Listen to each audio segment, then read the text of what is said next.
దేవుని నామానికి స్తోత్రములు. దేవుని యొక్క మహాకృప చొప్పున ఈ ఉదయకాలం మందు దేవుని యొక్క మాటలను వినుటకు దేవుడు మనకు మరి యొక్క అవకాశమును అనుగ్రహించారు.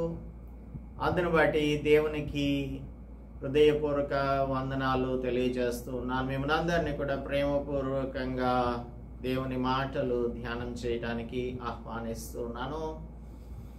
Before we start our morning meditation, let's ask for the guidance of the Holy Spirit.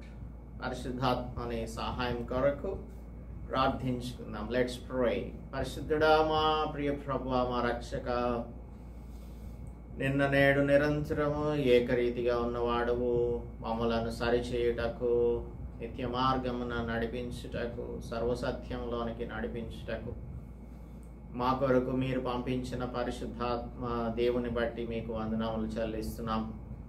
ఈ ఉదయకాలమందు మీ సజీవమైన మాటలను మేము ధ్యానించుచుండగా పరిశుద్ధాత్మని ద్వారా మాలో క్రియ జరిగించుమని, మమ్మలందరినీ కూడా ప్రభువా మీ సన్మార్గంలో నడుచుకొనుటకు కావలసిన ఆత్మశక్తిని దయచేయమని మీ కుమారుడు మా రక్షకుడు యేసుక్రీస్తు పరిశుద్ధ నామములో ప్రార్థిస్తున్నాం తండ్రి.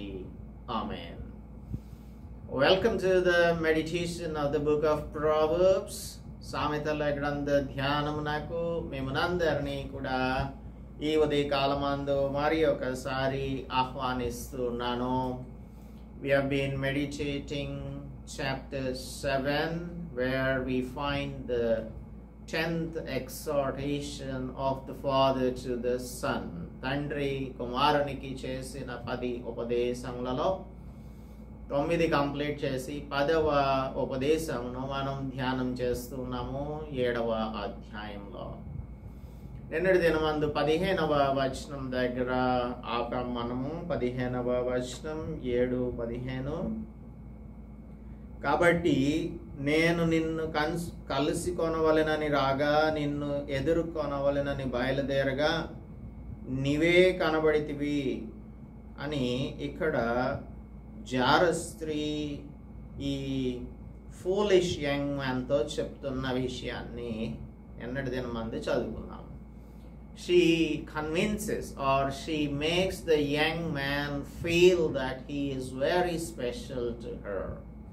So he is a naive young man అని మనం అనుకున్నాం కదా. naive young man అంటే we can also say he is a foolish young man. So she is appealing to this young man's ego. తన అహమును సంతృప్తి పరిచే విధంగా మాట్లాడుతుంది. ఒక ఆయన ఏమంటాడంటే, the fountain of self deceit are 4 in number. The fountains of self deceit అనగా స్వీయ మోసానికి, అంటే మనలను మనము మోసం చేసుకోవడానికి మూలాలు 4 అని చెప్తాడు. అదేంటంటే the rarity of self knowledge. మనం అనుకుంటాం అరుదైన జ్ఞానం మనకే సొంతం అని అనుకుంటాం. We are very special because we are knowledgeable people అనుకుంటాం. అందుకని ఎవరికి వారే మేము జ్ఞానవంతులం అని అనుకుంటూ ఉంటారు. This is number 1 point. ఒక మూలం ఏంటంటే అరుదైన జ్ఞానం నాకు మాత్రమే సొంతం.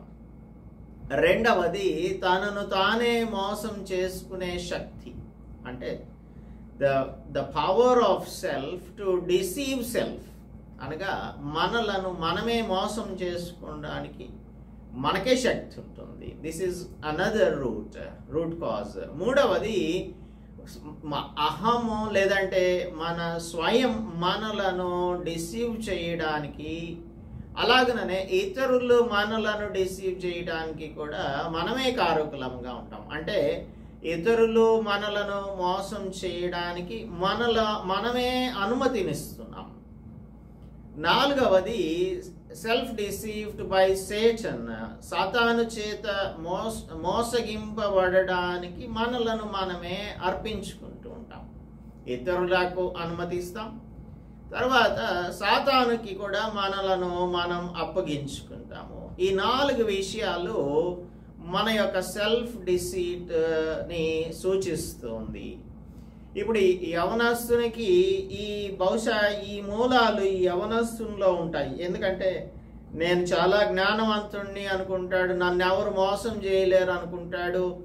తర్వాత తనను మోసం చేసే శక్తి ఇంకెవరికి లేదు, నాకు మాత్రమే ఉంది. తర్వాత ఇతరులు మోసం చేసేదానికి నేనేమి అనుమతి ఇవ్వట్లేదు అని అనుకుంటూనే అనుమతిస్తూ ఉంటాడు. సాతానికి కూడా అనుమతినిస్తూ ఉంటాడు. సో ఇటువంటి వారిని సాతానుడు ఇట్టే పడగొట్టేస్తాడు. అపవాది మన మీద అగ్ని బాణములను వేస్తూ ఉంటాడు. అందుకని ఎఫెసీయులకు రాస్తూ అపోస్తలుడు పౌలు అంటున్నాడు 6:10లో, మీరు అపవాది తంత్రములను ఎదిరించుటకు శక్తిమంతుడగునట్లు దేవుడిచ్చు సర్వాంగ కవచమును ధరించుకొనడి. ఏలయనగా మనం పోరాడునది శరీరులతో కాదు, కానీ ప్రధానులతోనూ అధికారులతోనూ ప్రస్తుత అంధకార సంబంధులకు లోకనాథులతోనూ ఆకాశ మండలమందున్న దురాత్మల సమూహములతోనూ పోరాడుచున్నాము.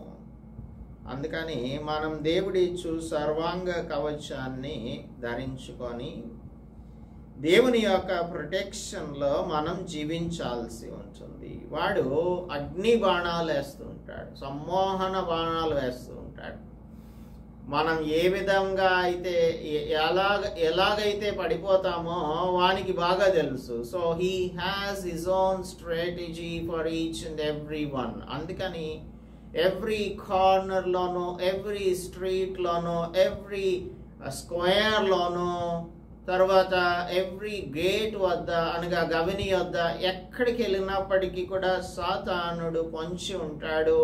ఆ పొంచి ఉన్నప్పుడు దానిని మనం జాగ్రత్తగా వాని యొక్క తంత్రములను ఎరిగిన వారముగా ఉండాలి.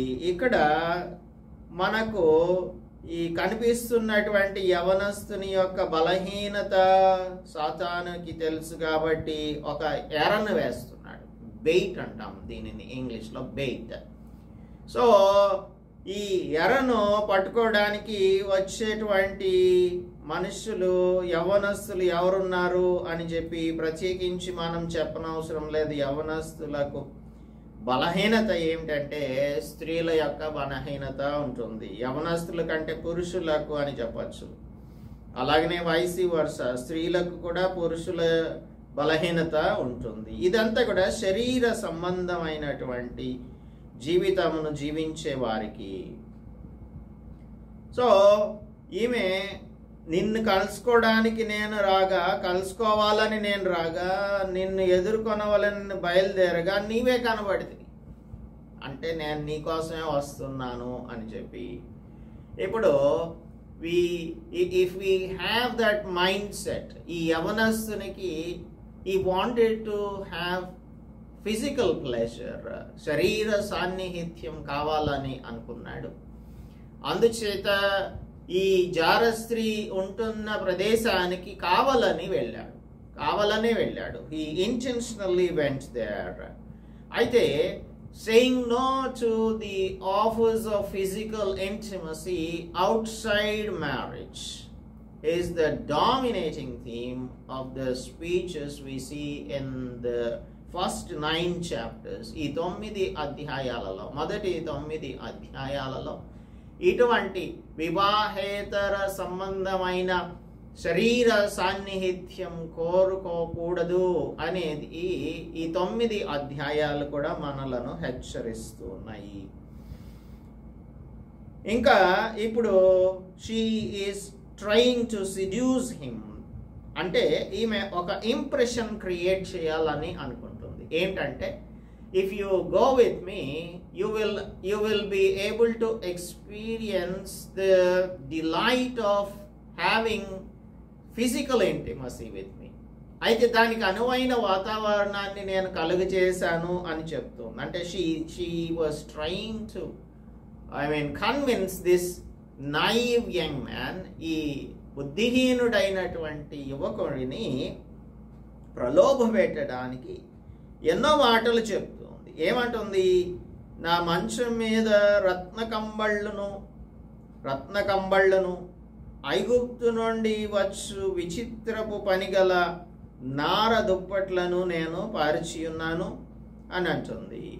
సో ఇక్కడ most of the lies that are used by people in every adulterous relationship ఏమిటి అని అంటే ఎటువంటివే అంటే లేనిది ఉన్నట్టుగా చెప్పటం, కల్పించి చెప్పడం, తర్వాత ఎగ్జాజరేట్ చేసి చెప్పడం అనేది. కాబట్టి who ever commits adultery is a liar. ఈ జారత్వం సంబంధమైన పాపం, వ్యభిచార పాపంలో ఉండే ప్రతి ఒక్కడు కూడా అబద్ధికునిగా ఉంటాడు. మనకు బాగా తెలుసు డేవిడ్ గురించి. డేవిడ్ తను ఒక ఇన్ ఆర్డర్ టు హ్యావ్ బత్షెబాతో తాను శరీర సంబంధం కలిగి ఉండటానికి ఎన్ని పనులు చేశాడో మనకు తెలుసు.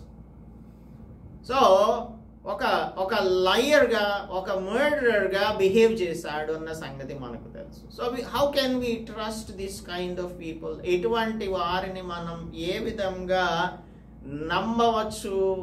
వివాహ బంధం అంటే నమ్మకత్వం మీదనే ఆధారపడి ఉంటుంది. The wife has to be faithful to her husband and the husband has to be faithful unto his wife. కదా, ప్రతివానికి సొంత భార్య ఉండాలి, సొంత భర్త ఉండాలి. సో ఒకరికొకరు నమ్మకంగా ఉండాలి. ఇన్ఫిడాలిటీ అనేది పాపం, ఇది దైవ వ్యతిరేకమైనటువంటి క్రియ. That's the reason why Joseph was trying to counsel Potiphar's wife. Potiphar భార్యకు తాను కౌన్సిలింగ్ చేస్తున్నాడు. ఏమని చెప్తున్నాడు? చాలా స్పష్టంగా చెప్తున్నాడు, నీ భర్త నా యజమాని, ఈ ఇంట్లో ఉన్న ప్రతిదానిని కూడా నాకు అప్పగించాడు. నిన్ను ఒక్కదాన్నే ఎందుకు అప్పగించలేదంటే you belong to him, you are his own property. కాబట్టి ఇప్పుడు how can you be so infidel unto your husband?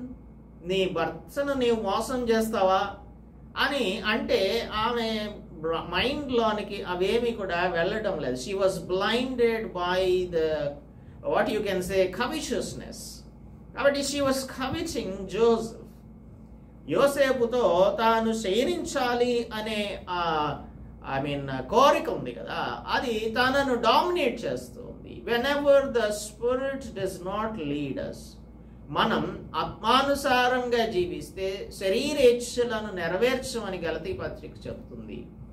So శరీర సంబంధంగా జీవించేటువంటి వారు ఆత్మ సంబంధమైన రిలేషన్షిప్స్ని అర్థం చేసుకోలేరు, పరిశుద్ధాత్మని హెచ్చరికలను కూడా అర్థం చేసుకోలేరు. సో ఆమె మాట వినడం లేదు. అందుకని తానేం చేశాడు? ఆమె తన ప్లాన్తో వస్తే తానేం చేశాడు? పారిపోయాడు. అంతకు మించి ఏం చేస్తాడు? ఏం చేయలేడు. తాను అబద్ధికుడు కానేరడు కదా, అబద్ధికుడుగా ఉండలేడు. He cannot do that. Every person, ప్రతి యేసుక్రీస్తు రక్తం చేత విమోచించబడిన ప్రతి ఒక్కడు కూడా సత్యవంతమైన జీవితాన్ని జీవించాలి. అబద్ధికులుగా జీవించడానికి ఏమాత్రం అవకాశం లేదు. కాబట్టి ఎవరైతే ఈ జారత్వం, వ్యభిచార సంబంధమైన పాపంలో ఉంటారో వారు అబద్ధికులుగా ఉంటారు. ఎందుకంటే they are lying to the spouses. So he breaks the most intimate bond of confidence and promise of faithfulness. వివాహ సందర్భంగా అనేకమైన ప్రామిసెస్ని చేపిస్తూ ఉంటారు. నీవు నీ భర్తకే లోబడి ఉంటావా? నీవు నీ భార్యనకే కట్టుబడి ఉంటావా? ఈమెతోనే శరీర సంబంధం కలిగి ఉంటావా? ఇతరులతో ఎవరితో ఉండవు కదా అని అన్ని కూడా ప్రమాణాలు చేపిస్తాయి. దేవుని ముందు ప్రమాణం చేసిన ఆ ప్రమాణాలను మర్చిపోయి ఏ విధంగా అవుట్ సైడ్ ద మ్యారేజ్ అఫేర్స్ని పెట్టుకుంటారు? దాట్ ఈస్ unfaithfulness, infidelity అని చెప్పచ్చు. So he cannot be trusted not only in this relationship. ఇటువంటి రిలేషన్షిప్లో అబద్ధికునిగా ఉంటే అన్ని రిలేషన్షిప్స్లోనూ అబద్ధికులుగానే ఉంటారు. we cannot trust this kind of people. So ఈమెం చేస్తుంది? Straight away dining room first నేను మొక్కుబళ్ళు చెల్లించాను, మాంసం తీసుకొచ్చాను, మనం మంచి బిర్యానీ తిందాము అని చెప్పి పిలిచింది కదా 14వ వచనంలో. ఇప్పుడు డైనింగ్ రూమ్ నుంచి straight away she is going in to the bedroom, పడక గదిలోనికి వెళ్తుంది. ఇప్పుడు తండ్రి కుమారునికి ఉపదేశం చేశాడు, నీవు దాని ఇంటి వాకిట దగ్గరకు వెళ్ళవద్దు అని అంటే అటువైపే వెళ్ళాడు, అక్కడే పొంచి ఉన్నాడు, ఆమె కోసమే అటు తిరుగుతున్నట్టుగా అక్కడ తిరుగుతూ ఉన్నాడు. మరి సాతానుడు పొంచి ఉన్నప్పుడు వాని దగ్గరికే వెళ్తే వాడు పట్టుకోకుండా ఉంటాడా? గర్జించు సింహం వలె ఎవరిని మృంగుదునా అని తిరుగుతూ ఉన్న సాతానుడి దగ్గరికి మనమే వెళ్ళి, అంటే సింహం నోట్లో తలబెట్టినట్టు అలాగా తను వెళ్ళాడు. వెళ్ళినప్పుడు తప్పకుండా దాని యొక్క ఊరిలో పడిపోతాడు. సో హెచ్చరిక చేస్తున్నాడు. హెచ్చరికను మనం ఆలకించాలి. పరిశుద్ధాత్ముడు మనల్ని హెచ్చరిస్తూ ఉన్నప్పుడు ఆ హెచ్చరికలను మనం తప్పకుండా పాటించవలసి ఉంటుంది. యెహోషువ ముందుగా ఇశ్రాయేలీయులకు కౌన్సిలింగ్ చేశాడు, దేవుడు చెప్పిన విషయాలను తెలియపరిచాడు. యెహోషువ గ్రంథం 6వ అధ్యాయంలో 17వ వచనంలో ఈ పట్టణమును దీనిలో ఉన్న యావత్తును యెహోవా వలన శపించబడినవి అని చెప్పాడు. 18వ వచనం, శపింపబడిన దానిలో కొంచెమైనను మీరు తీసుకొనిన ఎడల మీరు శాపగ్రస్తులై ఇశ్రాయేలీయుల పాళెమునకు శాపం తెప్పించి దానికి బాధ కలుగజేయుదురు కనుక శపింపబడిన దానిని మీరు ముట్టకూడదు. ఇంకా క్లియర్గా వెండి, బంగారం, ఇత్తడి పాత్రలు, ఇనుప పాత్రలు యెహోవాకు ప్రతిష్ఠితములగును, వాటిని యెహోవా ధనాగారంలో ఉంచాలి అని చెప్పాడు. కానీ ఆకాను విన్నాడా? ఇక్కడ యవనస్తుడు ఏ విధంగా తండ్రి ఉపదేశమును పఠించుకోకుండా జారస్త్రీ దగ్గరకు వెళ్ళాడో అలాగా టెంప్టేషన్ ఉన్న చోటకి తాను ఎందుకు వెళ్ళాలి? ఆకాను 7వ అధ్యాయం 20వ వచనంలో, ఇశ్రాయేలీయుల దేవుడగు యెహోవాకు విరోధంగా నేను పాపం చేసినది నిజం. దోపుడు సొమ్ములో ఒక మంచి షినారు పై వస్త్రమును, 200 తులముల వెండిని, 50 తులముల ఎత్తుగల ఒక బంగారు కమ్మిని నేను చూచి ఆశించి తీసుకొంటిని. He coveted it. అదిగో నా డేరా మధ్యన అవి భూమిలో దాచబడి ఉన్నవి, ఆ వెండి దాని క్రింద ఉంది అని ఉత్తరం ఇచ్చి తాను చేసిందంతా కూడా ఒప్పుకున్నాడు. అక్కడికి వెళ్ళి చూస్తే అవి అక్కడే ఉన్నాయి. కాబట్టి వాళ్ళందరినీ తీసుకొని బయటకు తెచ్చి రాళ్లతో కొట్టి చావగొట్టారు అని. he costed his life. తన జీవితాన్నే టెంపరల్ బెనిఫిట్స్ కోసం, ఒక షినారు వస్త్రం కోసం, 200 తులముల వెండి కోసం, 50 తులముల విలువ గల వెయిట్ కలిగినటువంటి బంగారు కమ్మి కోసం తన ప్రాణాన్ని పోగొట్టుకున్నాడు. అలాగనే తన కుటుంబ సభ్యులు, కుమారులను, కుమార్తెలను, ఎద్దులు, గాడిదలు, మందలు, డేరాను వానికి కలిగిన సమస్తమును పట్టుకొని ఆకోర్ లోయలోనికి తీసుకొని వచ్చి వారిని రాళ్లతో కొట్టి తర్వాత అగ్ని చేత కాల్చి వారి మీద రాళ్లను పెద్ద కుప్పగా వేసిరి. ఇది తాను సంపాదించుకున్నది. So if you go to her, నీకు ఏం జరుగుతుంది అనేది 5వ అధ్యాయంలో తండ్రి చెప్పాడు కదా, చాలా క్లియర్గా చెప్పాడు. ఇంకా ఒక మాటను చదువుకుందాము. 5వ అధ్యాయంలో 5వ అధ్యాయం 10వ వచనంలో 11వ వచనంలో, తుదకు నీ మాంసమును నీ శరీరమును క్షీణించినప్పుడు, అంటే నీ మాంసము నీ శరీరము కూడా క్షీణించిపోతాయి అని చెప్పాడు. అయినప్పటికీ నేను వెళ్తాను అని వెళ్తే తాను ఏర్పాట్లు చేసుకుంది అపవిత్రత జరిగించటం కోసం. ఈ యవ్వనస్తుడు వెళ్ళాడు, రత్న కంబళ్ళు, తరువాత ఐగుప్తు నుంచి వచ్చు విచిత్రపు పనిగల నారు దుప్పట్లు నేను పారిచి ఉన్నాను. నా పరుపు మీద బోళము, అగరు, కారపు చెక్క చల్లి ఉన్నాను. ఉదయం వరకు వలపు తీరా తృప్తి పొందుదం రమ్ము, పరస్పర మోహం చేత చాలా సంతృష్టి నొందుదం రమ్ము అని తనను పిలుస్తోంది.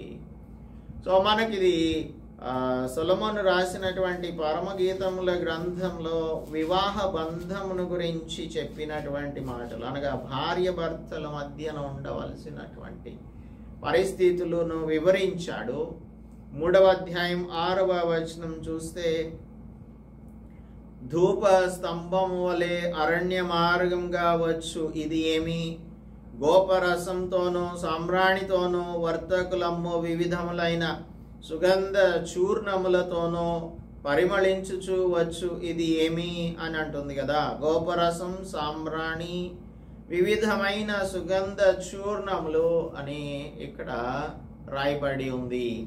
సో ఇవన్నీ కూడా ఏంటి అని అంటే, ఇది when there is a right relationship between the wife and the husband, వారి మధ్యన ఉండవలసినటువంటిది, జరగవలసినటువంటిది. కాబట్టి అలాంటి అట్మాస్ఫియర్నే నేను నీకు ఏర్పాటు చేశాను అని తాను ఎవరైతే ఈ ప్రియురాలు సొలొమోను రాసినటువంటి పరమగీతముల గ్రంథంలో the spouse చెప్తూ ఉందో, అలాగా she is not a spouse, she is spouse for everyone. అందరికీ కూడా ఈమె పడక సుఖమును అందించేటువంటి ఒక వేశ్య, జారస్త్రీ ఈమె. సో నీకు ఒక సొఫిస్టికేటెడ్ అట్మాస్ఫియర్ని క్రియేట్ చేశాను. నీకోసం అంతా కూడా ఒక కంజీనియల్ అట్మాస్ఫియర్, కంఫర్టబుల్ అట్మాస్ఫియర్ ఉంటుంది.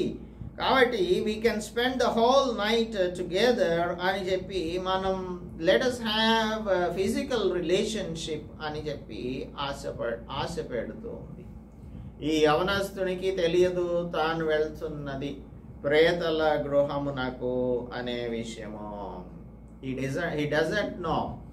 సో ఇక్కడ అన్నిటిని కూడా సుగంధ ద్రవ్యాలను గురించి మాట్లాడుతోంది. మర్ అంటే స్వీట్ స్మెల్లింగ్ అరోమా. ఇది సౌదీ అరేబియాలో కొన్ని చెట్లకు వచ్చేటువంటి ఒక స్వీట్ స్మెల్లింగ్ గమ్ ఇది. దానిని మర్ అని అంటాము, బోళము. యేసుక్రీస్తు ప్రభు జన్మించినప్పుడు జ్ఞానులలో ఒక జ్ఞాని తీసుకొని వచ్చాడు బోళాన్ని. తర్వాత అలోజ్ అని అగరుకారపు చెక్క, అలోజ్ సినమెన్ చెక్క అని అంటే సినమెన్. అలోజ్ ఏమో ఇవి రెడ్ సీ ప్రాంతంలో కొన్ని ఐలాండ్స్ లో పండేటువంటివి. అది తర్వాత సినమెన్ అంటే మనకు తెలుసు చెక్క. It comes from the bark of a tall tree. It is used as a perfume. కాబట్టి ఈ 3 perfumes ని ఎందుకు ఈమె మెన్షన్ చేసింది అని అంటే, the young man should feel that she is very rich, and therefore desiring a rich woman is what you can say is great. It's a great feeling అనే ఉద్దేశం. అంటే ఈమెతో శయనించడం అనేది తనకు ఒక గొప్ప భాగ్యం అన్నట్లుగా తాను ఫీల్ అవ్వాలి. She is a very rich lady అన్నట్లుగా ఆమె తనకు ఒక ఏమంటాము దాన్ని పాంపస్ వర్డ్స్ని యూజ్ చేసి చెప్తుంది. కానీ ఈ యవ్వనస్తునికి తద్వారా వచ్చేటువంటి పరిణామాలు, దాని తర్వాత వచ్చే పరిణామాలను పరిగణించడం లేదు. అకాను ఏదైతే చిన్న చిన్న వస్తువులు, టెంపరరీ థింగ్స్ కోసం, ఫ్లీటింగ్ థింగ్స్ కోసం ఆశపడ్డాడో, అలాగే క్షణికమైన ఆనందం కోసం ఆశపడితే ఫిజికల్గానే కాదు, ఎటర్నల్గా కూడా, ఈ లోకంలోనే కాదు, మనకు పరలోక సంబంధమైన, నిత్య సంబంధమైన, శాశ్వతమైనటువంటి కాన్సిక్వెన్సెస్ అనేకములు ఉంటాయి అన్న సంగతి తాను గుర్తించలేకపోతున్నాడు. మనకు వి సీ సెడక్టివ్ క్లోతింగ్. 10వ వచనంలో వేషం వేసుకొని ఉంది, సెడక్టివ్ క్లోదింగ్ వేసుకుంది. తర్వాత 13వ వచనంలో she gave a surprise to him, even before he came she went to him and she kissed him. అది వానిని పట్టుకొని గట్టిగా పట్టుకుంది, ముద్దు పెట్టుకుంది, సిగ్గుమాలిన ముఖం పెట్టుకొని ఇలాగా మాట్లాడుతుంది. షీ వాజ్ ఫ్లాటరింగ్ హిమ్, తనను ఫ్లాటర్ చేస్తుంది. You are going to have a relationship with a very rich woman అని 17వ వచనంలో ఉన్న విషయాలు తన పరుపుని గురించి చెప్తూ స్పైసెస్ని గురించి మాట్లాడుతుంది, పెర్ఫ్యూమ్స్ని గురించి మాట్లాడుతుంది. తర్వాత she is promising that she has prepared a boudoir అని అంటే దాని అర్థం ఏంటంటే ఇది స్త్రీల యొక్క ఏకాంత గృహము. So I have made something special for you అని ఆమె ఒక వాగ్దానం చేస్తుంది. ఏంటంటే కమ్ రమ్ము అని పిలుస్తుంది. ఉదయం వరకు వలపు తీర తృప్తి పొందుదాం రమ్ము, పరస్పర మోహం చేత చాలా సంతృష్టి నొందుదాం రమ్ము అని అంటుంది. ఇక్కడ తాను వాగ్దానం చేసే ప్రేమ ఉందే, ఇది దైవ వ్యతిరేకమైనటువంటిది, దేవుడు మంజూరు చేసినటువంటిది కాదు. It's not sanctioned by the lord. ఇది నిస్సారమైనటువంటి అపవిత్ర కార్యం. ఇది దేవుని యొక్క ప్రేమ అయితే అది నిస్వార్థమైనటువంటిది. కానీ ఈమె ప్రేమ స్వార్థపూరితమైనటువంటిది, అపవిత్రమైనటువంటిది. కాబట్టి మనం ఇటువంటి పరిస్థితులలో చిక్కుబడిపోకూడదు అని ఈ యంగ్ మ్యాన్ని గురించినటువంటి maybe it is a story, ఒక కథలాగా చెప్తూ ఉండవచ్చు. ఇది ఒక రియల్ ఎగ్జాంపుల్ అని కూడా మనం చెప్పుకోవచ్చు. Maybe Salman is coming up with real example because he watched it from his window. తన యొక్క కిటికీ గుండా తాను చూస్తూ ఉన్నాడు. చూసినప్పుడు ఇటువంటి బుద్ధి లేని పడుచువాడు ఏం చేస్తున్నాడు అనేది గమనించాడు. సో సెడ్యూస్ చేసినాక ఇప్పుడు కొన్ని భయాలు ఉండొచ్చు. అంటే మనుషులకు భయపడతారు కానీ దేవునికి భయపడరు. ఎవరన్నా చూస్తున్నారేమో అని భయపడతారు. ఇప్పుడు ఫర్ ఎగ్జాంపుల్ ఈమె వివాహిత స్త్రీ, ఇతను వివాహితుడో వివాహం కానివాడో తెలియదు కానీ పడిచివాడు యంగ్ మ్యాన్ అని ఉంది. But she is a married lady, మగనాలు అని అంటారు. She is a married woman. ఇప్పుడు ఆమెకు ఒక భర్త ఉన్నాడు. ఇప్పుడు భర్తను మోసం చేసి తినతో తాను శరీర సంబంధం పెట్టుకోవాలి, ఎక్స్ట్రా మ్యారిటల్ అఫేర్ పెట్టుకోవాలని అనుకుంటోంది. ఇప్పుడు ఇతనికి భయం ఉంటుంది, ఏమో ఒకవేళ నేను కనుక వెళ్ళాను అనుకోండి ఆమె భర్త వచ్చేస్తాడేమో. అటువంటి అప్పుడు భర్తకు వచ్చే కోపం ఎంతగా ఉంటుందంటే హీ విల్ మర్డర్ హిమ్. కాబట్టి ఎంతకైనా సరే తెగించుతాడు భర్త. అప్పుడు తనలో ఉన్నటువంటి భయాలను పోగొట్టే ప్రయత్నం చేస్తుంది. She was just like Potiphar's wife, enticing him into adulterous affair. తాను పొతిఫారు భార్య ఏ విధంగా అయితే యోసేపును అట్రాక్ట్ చేస్తుందో, ఎంటైస్ చేస్తుందో, దినదినము కూడా తనను రమ్ము నాతో శయనించు అని చెప్తుందో, ఇక్కడ ఈమె come let us sleep together అని చెప్తుంది. అయితే తనకు ఒక విషయం చెప్పాలి అని అంటే పొతిఫారు భార్య కంటే పెద్ద కల్పబుల్ లేడీ ఎవరంటే ఈమె. ఎందుకంటే ఈ ఆదికాండంలో 39వ అధ్యాయంలో చదువుకుంటాం పొతిఫారు భార్యను గురించి. అప్పటికి ఇంకా ధర్మశాస్త్రము ఇవ్వబడలేదు. నిర్గమకాండంలోనే మనకు ధర్మశాస్త్రము ఇచ్చినట్లుగా మనం చదువుకుంటాము. సో ఆమెకి ధర్మశాస్త్రం తెలియదు, కానీ ఈ స్త్రీకి అన్ని కూడా తెలుసు. ఇంకా నేను దేవునికి మొక్కుబడులు చెల్లించాను అని చెప్తుంది, సమాధాన బలులు చెల్లించవలసి ఉంది అని అంటుంది. Maybe she wanted to pay the peace offering, go with the peace offering once again after she has had sex with this boy. తర్వాత సమాధాన బలిని అర్పించడానికి వెళ్ళవచ్చు. మనం దేవుని యొక్క సన్నిధిలోనికి వెళ్ళినప్పుడు మనము ఆయన దృష్టిలో పరిశుద్ధులముగా వెళ్ళవలసి ఉంటుంది. పాపం చేసి దేవుని సన్నిధిలోనికి వెళ్ళి క్షమించమని ఇంటెన్షనల్గా పాపం చేసి, నిన్నటి దినమందు హెబ్రీ పత్రికలో 10వ అధ్యాయంలో చదువుకున్నాము, దేవుని నామమును మనం అపవిత్రంగా, దేవుని కుమారుని నామమును అపవిత్రంగా ఎంచడం అనేది, మన కృపకు మూలమైన ఆత్మను మనం విసర్జించడం అనేది అది ఎంత పెద్ద దండనకు కారణమవుతుంది అనేది జాగ్రత్తగా చూసుకోండి అని అపోస్తలుడు పౌలు చెప్తూ ఉన్నాడు. సో ఇక్కడ దేవుడు పొతీఫరు భార్యకి ఒకవేళ ఎగ్జంప్షన్ ఇవ్వచ్చేమో, అంటే ఈ విల్ నాట్ గివ్, బట్ అంటే she is better than this lady, ఎందుకంటే ఆమెకి అప్పటికి ధర్మశాస్త్రం తెలియదు. ఇక్కడ ఈ మనం చూస్తూ ఉంటాం కదా, ఈ దినాలలో లిటరల్గా ప్రాస్టిట్యూట్స్ అని పిలువబడే వారికన్నా కూడా వారు డిజిటల్ ప్రాస్టిట్యూట్స్గా చాలామంది ఉంటూ ఉంటారు. అంటే సినిమాలలోనో, తర్వాత టెలివిజన్లోనో, ఇంకా ఇంటర్నెట్లోనో, ఫోన్ వెబ్సైట్స్లోనో వీరేం చేస్తారు అని అంటే యువకులకు వల వేసే అనేక మంది స్త్రీమూర్తులు పుష్కలంగా ఉన్నారు ఈ రోజులలో. అంటే డిజిటల్ ప్రాస్టిట్యూట్స్ ఉన్నారు. ఇంకా ఇప్పుడున్నటువంటి ఈ వక్రమైనటువంటి కాలంలో, వక్ర జనాంగం నివసిస్తున్న, టెక్నాలజీ పెరిగిపోయిన ఈ దినాలలో ఏంటంటే ఫిజికల్ అడల్టరీ కన్నా కూడా డిజిటల్ అడల్టరీ ఎక్కువైపోయింది. అందరూ కూడా చూడకూడని విషయాలను ఇంటర్నెట్లో చూస్తూ ఉన్నారు. కాబట్టి లిటరల్ ప్రాస్టిట్యూషన్ కన్నా కూడా డిజిటల్ ప్రాస్టిట్యూషన్ ఎక్కువగా జరుగుతుంది. డిజిటల్ అడల్టరీ ఎక్కువగా, మానసికమైన వ్యభిచారం జరుగుతుంది. కాబట్టి ఇటువంటి వారు మనలను వారి ఇంటికి పిలవనవసరం లేదు. దే విల్ టేక్ అస్ వర్చువల్గా వారు మనలను తీసుకొని వెళ్ళి వారి గృహములలో ఏవైతే అపవిత్రతలు జరిగిస్తారో దానిని మనకి చూపిస్తూ ఉంటారు. అది చూసినా కూడా ఒక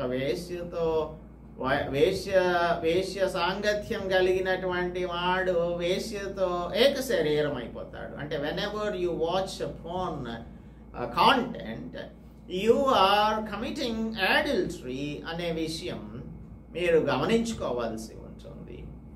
The world is passing away with lusts అని జాన్ అంటున్నాడు. చూడండి, 1 జాన్లో, మొదటి యోహాను పత్రికలో, మొదటి యోహాను పత్రిక 2వ అధ్యాయం 16-17 వచనాలలో, లోకంలో ఉన్నదంతయు శరీరాశయు, నేత్రాశయు, జీవకుటంబమును తండ్రి వలన పుట్టినవి కావు, అవి లోక సంబంధమైనవి. లోకమును దాని ఆశయు గతించిపోవుచున్నవి.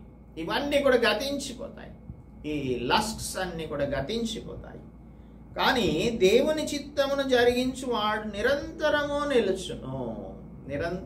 నిలుచును. కాబట్టి దేవుని యొక్క చిత్తాన్ని జరిగించేటువంటి వారంగా మనం ఉండాలి. కానీ ఈ శరీరాశ, నేత్రాశలో పడిపోకుండా జాగ్రత్తగా ఉండాలి అనేది మనకు ఈ వచనముల ద్వారా దేవుడు మనకు ఉదయకాలమందు బోధిస్తూ ఉన్నారు.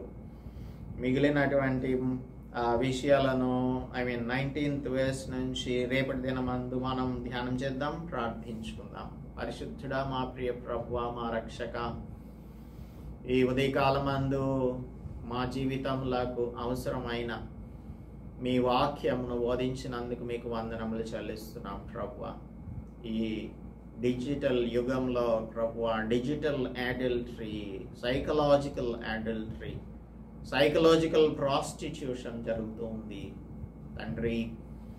నాయన, అనేకమైన అట్రాక్షన్స్ మనుషులకు, స్త్రీలేమి, పురుషులేమి, ట్రాన్స్జెండర్స్ ఏమి, ఎవరైనా సరే ప్రభువా, ప్రతి నూక్ అండ్ కార్నర్లో కూడా అపవిత్రత విరివిగా లభించుచున్న ఈ దినములలో దేవుని చిత్తమును జరిగించే వారముగా, నిరంతరం నిలిచే వారముగా నీ బిడ్డలమైన మేముండునట్లు కృప చూపించమని క్రీస్తు యేసు పరిశుద్ధ నామములో ప్రార్థిస్తున్నాము తండ్రి. ఆమేన్. దేవుని నామానికి స్తోత్రం. అందరికీ కూడా వందనాలు చెల్లిస్తున్నాము. Let us not be lured by the attractions that are available on the internet or social media. వీటి నుంచి దేవుడు మనలను తప్పించి అత్యంత పరిశుద్ధమైన జీవితమును జీవించుటకు, నిరంతరం నిలిచే వారంగా, దేవుని చిత్తమును జరిగించే వారంగా ఉండునట్లు దేవుడు మనకు కృప చూపించును గాక. ఆమేన్.